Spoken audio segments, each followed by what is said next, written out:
माँ शारदे के चरणों में सादर नमन करता हूँ।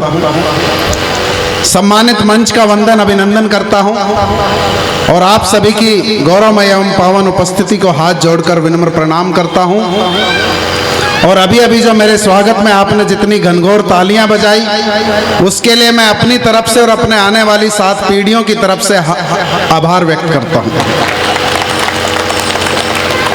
इससे अच्छी तो पहली बार में ही बजा दी थी तुमने।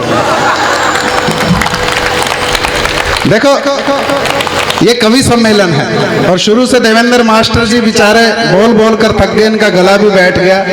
तालियों पर पूरा जोर दे रखा था, कभी आपको उकसा रहे थे कि तालियां कमजोर हैं, कभी बरगला रहे थे, कभी गिड़गिड़ा रहे थे। तो ऐसा क्या है कि जो आप हर कवि सम्मेलन में देखते हो कि जो कवि हैं वो तालियों की उनकी बहुत ज्यादा डिमांड रहती है। तो इनको कवियों को तालियों की जरूरत क्यों पड़ती है? इशारे में बात कहता हूं दादा कि जिस तरह से गीत को संगीत की, गुरमीत को हनीप्रीत की,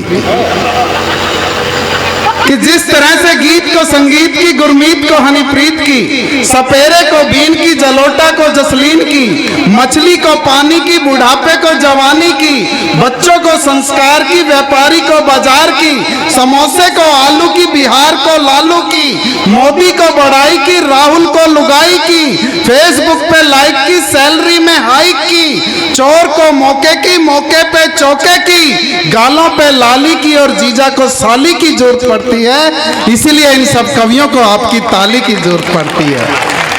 तो बजाओ सारे एक बार जोर से ताली, जयकाली कलकत्ते वाली, कोई कवि ना जाए खाली, और जो ना पीटे अब भी ताली, उसको पीटेगी घर वाली।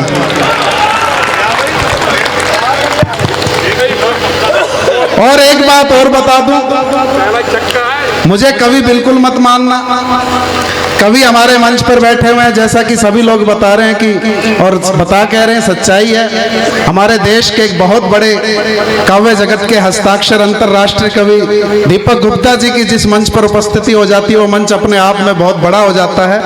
और दीपक गुप्ता जी ऐसे ही नहीं बन गए इतने बड़े कवि, इसके लिए इन्होंने बहुत मेहनत की, और क्या मेहनत की है वो मैं आप लोगों के बीच में रखता हूँ। और अगर बात आप तक पहुंच जाए तो आप में से 4-5 कवि तो अगले कवि सम्मेलन के लिए तैयार हो जाएंगे। कि फलों से हो लदे जो पेड़ हरगिज तन नहीं सकते, कि फलों से हो लदे जो पेड़ हरगिज तन नहीं सकते, बिना बेटी कभी घर में तो उत्सव मन नहीं सकते। कि फलों से हो लदे जो पेड़ हरगिज तन नहीं सकते, बिना बेटी कभी घर में तो उत्सव मन नहीं सकते। और यही एक बात तुलसी और कालिदास से सीखी, बिना बीवी से खाए लात कभी तुम बन नहीं सकते।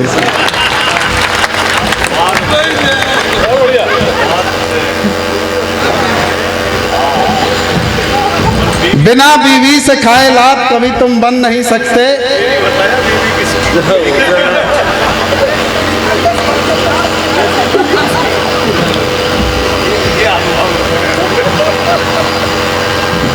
दीपक जी कह रहे हैं ये बात तो सही बताई, पर ये नहीं बताया बीवी किसकी। ये भी अनुभव की बात है, और अनुभव क्या है वो भी मैं बताता हूं कि सभी डरते हैं बीवी से, मगर मैं तो नहीं डरता। या जितने भी लोग बैठे हुए हैं अगली पंक्ति में चाहे पिछली पंक्ति में, या मंच पर जितने भी बड़े बड़े नामचीन हस्ताक्षर बैठे हुए हैं, वो यहाँ मंच पर ही नामचीन है, घर में इनकी हालत चीन के भी बेकार है। कि सभी डरते हैं बीवी से, मगर मैं तो नहीं डरता, और बिना मर्जी मेरी घर में कोई पत्ता नहीं हिलता। यहाँ कुछ लोग मोबाइल से रिकॉर्डिंग कर रहे हैं, अपने हाथ को कष्ट दे रहे हैं और मेरे हिस्से की तालियां भी खा रहे हैं। अभी आप रिकॉर्डिंग करके अपनी गर्लफ्रेंड को भेजोगे, फ्रेंड रिक्वेस्ट मेरे पास आ जाएगी, क्या फायदा। यहाँ आपकी सुविधा के लिए 2-2 कैमरे लगे हुए हैं। हमारा मंच यूट्यूब चैनल पर आप देख सकते हैं। बातों ही बातों में मैं प्रचार भी कर लेता हूँ। तब कहना चाहता हूँ कि सभी डरते हैं बीवी से, मगर मैं तो नहीं डरता, बिना मर्जी मेरी घर में कोई पत्ता नहीं हिलता। और रसोई खुद बनाता हूँ, बिना पूछे ही बीवी से। पूछने की जरूरत नहीं पड़ती मेरे को, जो मेरी मर्जी है वो बनाता हूँ और वही खाता हूँ। ये नहीं हमारे दीपक गुप्ता जी की तरह जो थाली में टुकड़े डाल दिए खा करके यहाँ पर आ गए। कि रसोई खुद बनाता हूँ, कि रसोई खुद बनाता हूं बिना पूछे ही बीवी से, मेरे रहते कोई बर्तन या कपड़े धो नहीं सकता।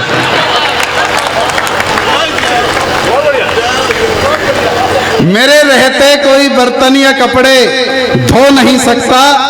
और जैसा कि आज ये विशेष शाम शहीदों के नाम सजाई है, मैं निश्चित रूप से जो आयोजन समिति है और भाई देवेंद्र, इन सभी को साधुवाद देता हूं, बधाई देना चाहता हूं।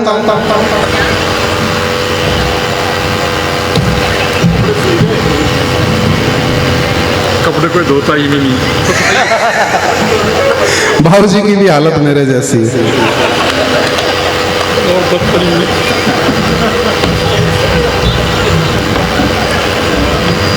वो कहते हैं ना, जाके पैर ना पड़ी विवाही होकर जाने पीर पराई। तो जिनकी हालत मेरे जैसी थी वो तुरंत उठकर आ गए मुझे माला पहनाने।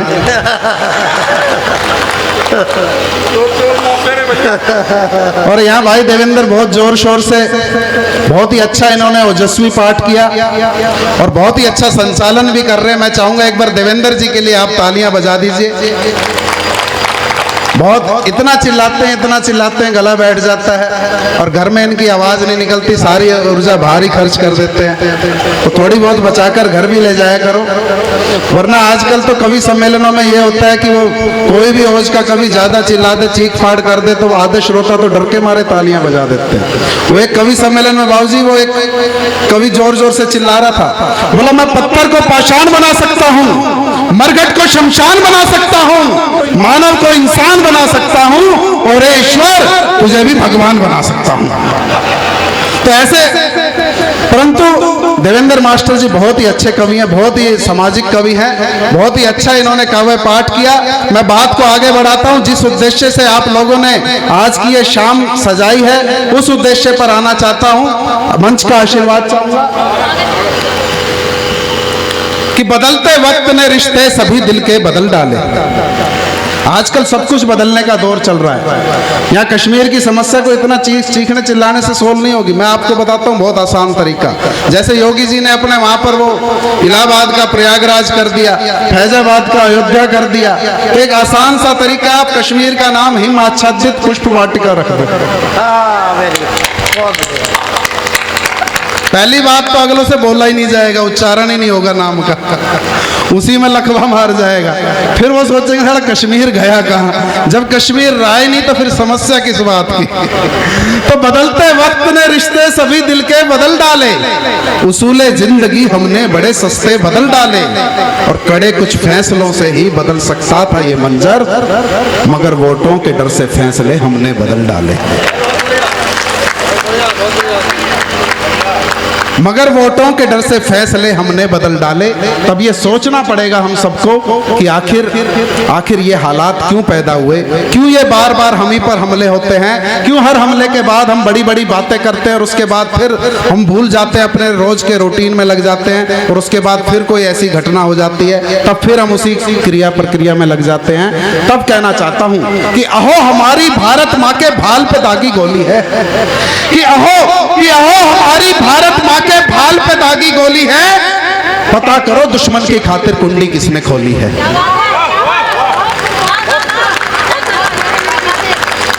कि अहो हमारी भारत माँ के भाल पे दागी गोली है, पता करो दुश्मन की खातिर कुंडी किसने खोली है। जो नमक देश का खाते हैं और नमक हरामी करते हैं, हिंद देश में रहकर भी जो पाक का पानी भरते हैं, ऐसे गद्दारों की जड़ से अब तो तफ्शीश जरूरी है, ऐसे गद्दारों की जड़ से अब तो तफ्शीश जरूरी है, ऐसे गद्दारों की जड़ से अब तो तफ्शीश जरूरी है। और लाल चौक पर धड़ से उनके कटना शीश जरूरी है, लाल चौक पर धड़ से उनके कटना शीश जरूरी है, लाल चौक पर धड़ से उनके कटना शीश जरूरी है। कौन है ये लोग, कौन है ये लोग जो हमारे कोई कहता है, कोई बड़ा नेता आकर के बयान देता है कि ये सैनिक ने ऐसा क्या काम कर दिया, शहीद हो गया, तो उसके लिए उसे वेतन मिलता है, ये वेतन के लिए काम करते हैं। तब मैं कहना चाहता हूं नेताजी, आपने एक मात्रा फालतू लगा दी, ये सैनिक वेतन के लिए नहीं वतन के लिए काम करते हैं।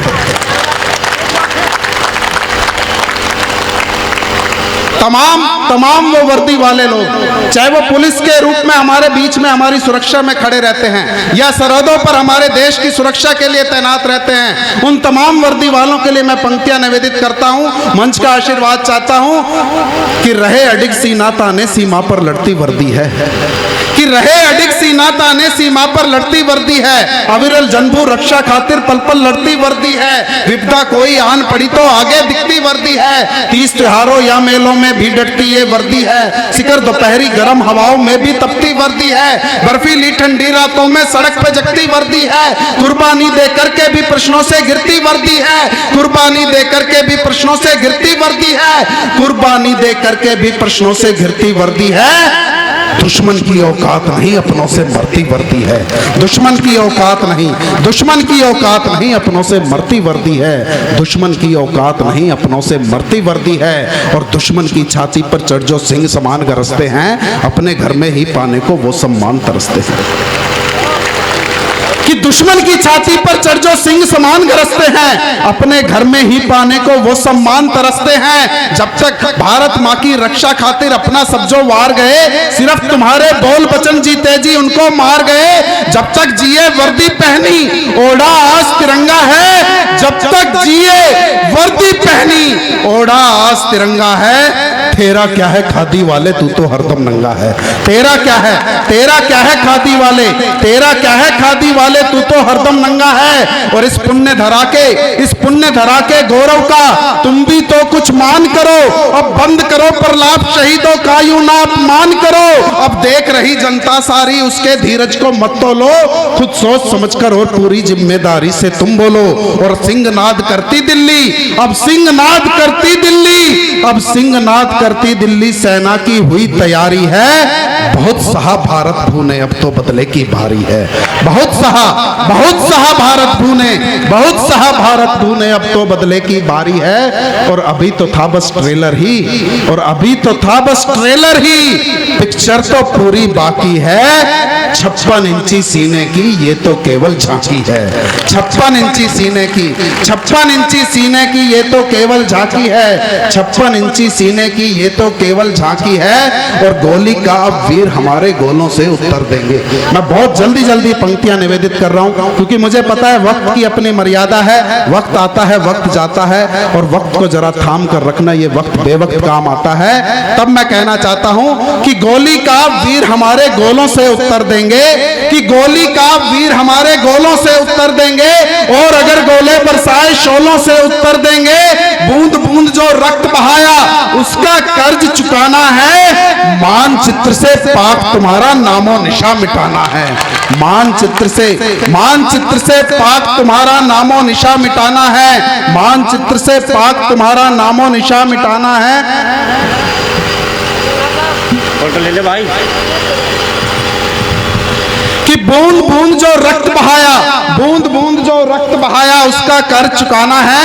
बूंद बूंद जो रक्त बहाया उसका कर्ज चुकाना है। मानचित्र से पाक तुम्हारा नामो निशा मिटाना है।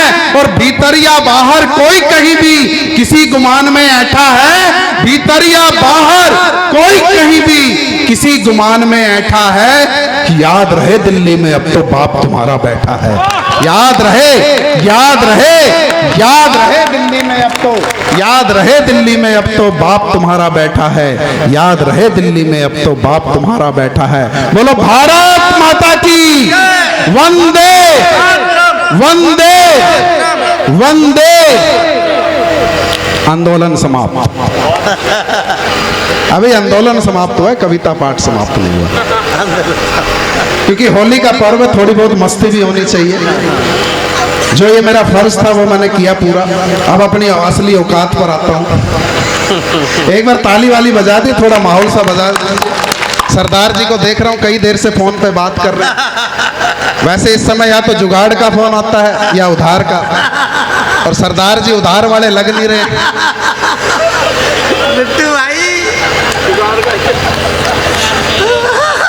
सुनिएगा कि बजे उठी रणभेरी अब नहीं कोई देरी। चुनावों का ऐलान हो चुका है कि बजे उठी रणभेरी अब नहीं कोई देरी। टिकट के पीछे देखो हुआ क्या धमाल है। और कोई हाथ चूमता है, कोई फूल सूंघता है, हाथी पे सवार कोई ठोक रहा ताल है, हाथी पे सवार कोई ठोक रहा ताल है।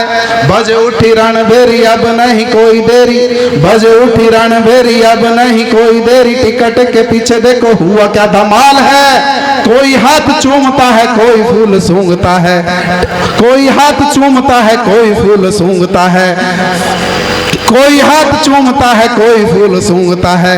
घर के चिराग नहीं लास्ट में ये देखो, ये शुरू से ही ना वो नजर लगा दी हमारे मनोज मनमोजी जी ने जो ओपनिंग ही होगी भूलने से, परंतु भूलना अगर भूल भी जाए तो भी कोई वो दिक्कत वाली बात नहीं है। वो एक कवि ऐसे ही मंच पर, मैं दरअसल भूल गया था, पर्ची इस जेब में रखी है उस जेब में, वो एक कवि मंच पे कविता पाठ कर रहा था और पहली पंक्ति में ही अटक गया। अब वो सामने बैठे कुछ श्रोता सारे लोग बैठे हुए देख रहे कि अब अगली पंक्ति क्या आएगी। अब कवि ने क्या पंक्ति पढ़ी पहली और कहां अटक गया वो सुनिएगा। कवि बोल रहा है, बोला चौराहे पर खड़ा कुत्ता, कि चौराहे पर खड़ा कुत्ता और कुत्ते के ऊपर कुत्ता। अब अगली पंक्ति याद नहीं आ रही, कभी इस जेब में हाथ डाल रहा है, कभी इस जेब में, कभी यहाँ हाथ डाल रहा है। और पब्लिक सारी शाम, क्यों बहुत बड़ा कवि था, अब लोग सोच रहे कोई बड़ी गंभीर बात निकल करके आएगी। बोला चौराहे पर खड़ा कुत्ता और कुत्ते के ऊपर कुत्ता, चौराहे के खड़ा कुत्ता और कुत्ते के ऊपर कुत्ता और कुत्ते के ऊपर फिर कुत्ता। अब भी याद नहीं आई, फिर शुरू हुआ, उसने याद करने की कोशिश की। बोला चौराहे पर खड़ा कुत्ता और कुत्ते के ऊपर कुत्ता और उसके ऊपर कुत्ता और उसके ऊपर फिर कुत्ता। अब भाई साहब उसने 10 कुत्ते चढ़ा दिए इस तरह से। बोला चौराहे पर खड़ा कुत्ता, कुत्ते के ऊपर कुत्ता और उसके ऊपर कुत्ता और उसके ऊपर फिर कुत्ता और उसके ऊपर फिर कुत्ता और उसके ऊपर फिर कुत्ता। अब पीछे बैठा एक श्रोता एकदम से उठ करके बोला, अरे भाई वाह वाह वाह वाह वाह वाह वाह, क्या बात है। उसके बगल वाला बोला, वाह वाह किस बात की, कुछ समझ में आई है बात, क्या कहना चाह रहा है। बोला बात समझ में आने ना आने की छोड़, तू बैलेंस देख, 10 कुत्ते चढ़ चुके, गिर नहीं रहा।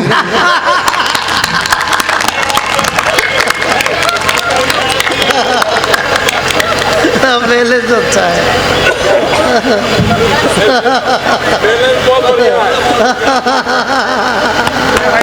जिंदाबाद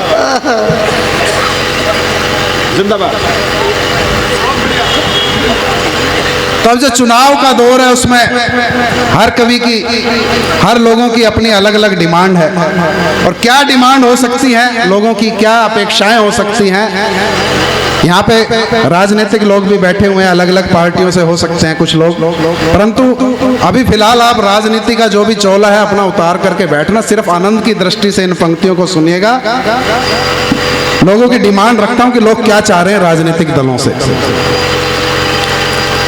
कि वीर रस वाले कवि, कि वीर रस वाले कवि बोले उसे देंगे वोट, कि वीर रस वाले कवि बोले उसे देंगे वोट, मिसाइल हथ गोले जो भी बंटवाएंगे। कि वीर रस वाले कवि बोले उसे देंगे वोट, मिसाइल हथ गोले जो भी बंटवाएंगे। और पत्नी से पीड़ित पति बोले उसे देंगे वोट, आरक्षण इस बार हमें दिलवाएंगे, आरक्षण इस बार हमें दिलवाएंगे। और रंडुओं का सरदार, रंडुओं का सरदार बोला भाई इस बार रंडुओं पे दाव नहीं हम तो लगाएंगे। और मोदी जी बचा ना सके, राहुल करा ना सके, कैसे करें एतबार हमें दिलवाएंगे, कैसे करें एतबार हमें दिलवाएंगे। और एक और पंक्ति आपने देखा होगा, सत्ता विरोधी लहर चलती है, कोई भी पार्टी जो सत्ता में होती है उसके विरोध में अलग से एक जन भावना बन जाती है। और वो क्यों जन भावना इस समय बनी हुई होगी वो सोचिएगा आप। कि मुफ्तखोर और चोर, कि मुफ्तखोर और चोर मचा रहे आज शोर, कि मुफ्तखोर और चोर मचा रहे आज शोर, फिर से जो आया मोदी भूखे मर जाएंगे। कि मुफ्त खोर और चोर मचा रहे आज शोर, फिर से जो आया मोदी भूखे मर जाएंगे। और बीवियां करे रुदन पाई पाई जोड़ा धन, मोदी ने निकलवाया उसे न जिताएंगे, मोदी ने निकलवाया उसे न जिताएंगे। और जन धन खाते वाले खोज रहे मारे मारे, जन धन खाते वाले खोज रहे मारे मारे। 15 लाख जो अब कब आएंगे, कि जन धन खाते वाले खोज रहे मारे मारे। 15 लाख जी अब कब तक आएंगे। और चाय वाले भी नाराज, छोड़ा क्यों हमारा साथ, कि चाय वाले भी नाराज, छोड़ा क्यों हमारा साथ। अब के चुनाव में तो चौकीदार छाएंगे, अब के चुनाव में तो चौकीदार छाएंगे, अब के चुनाव में तो चौकीदार छाएंगे। बहुत बहुत शुक्रिया। अंतिम 4 पंक्तियां आप लोगों के बीच में निवेदित करके अपना स्थान लेता हूं कि भूल कर तकरार सारी आओ खुलकर अब मिले, कि भूल कर तकरार सारी आओ खुलकर अब मिले। बस जरा सी जिंदगी है, क्या पता फिर कब मिले। और सिर्फ इतनी सी ख्वाहिश है दिले नादान की, मुस्कुरा दे थोड़ा सा बस रास्ते में जब मिले, मुस्कुरा दे थोड़ा सा बस रास्ते में जब मिले। जय हिंद, जय भारत।